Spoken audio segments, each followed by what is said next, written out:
നമസ്തേ, ജയ് ശ്രീകൃഷ്ണ. ഭഗവത്ഗീത അധ്യായം 12 ഭക്തിയോഗം ശ്ലോകം 1. അർജുന ഉവാച ഏവം സതതയുക്തായേ ഭക്താസ്ത്വാം പര്യുപാസതേ യേ ചാപ്യക്ഷരമവ്യക്തം തേഷാം കേ യോഗവിത്തമാഃ.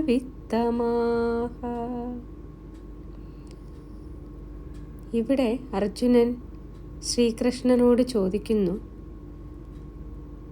ഹേ കൃഷ്ണ, എപ്പോഴും നിന്നെ ഭക്തിയോടെ ആരാധിക്കുന്നവരും അക്ഷരവും അവ്യക്തവുമായ പരബ്രഹ്മത്തെ ധ്യാനിക്കുന്നവരും ഇവരിൽ ആരാണ് യഥാർത്ഥ ശ്രേഷ്ഠനായ യോഗി? കുരുക്ഷേത്രത്തിൽ അർജുനൻ്റെ ഈ ഗൗരവമായ സംശയം ദൈവത്തെ രൂപത്തോടെ ആരാധിക്കുന്നവരോ ശ്രേഷ്ഠർ, അല്ലെങ്കിൽ രൂപമില്ലാത്ത ബ്രഹ്മത്തെ ധ്യാനിക്കുന്നവരോ? നമ്മൾ ക്ഷേത്രത്തിൽ കൃഷ്ണനെ കാണുമ്പോൾ ഭജിക്കുന്നതോ, അല്ലെങ്കിൽ ദൈവം ഒരു രൂപമല്ലാത്ത ശക്തിയാണ് എന്ന് ധ്യാനിക്കുന്നതോ?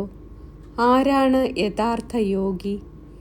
ഭക്തിയോഗത്തിൻ്റെ അതിസുന്ദരമായ അധ്യായം ഇവിടെ തുടങ്ങുന്നു.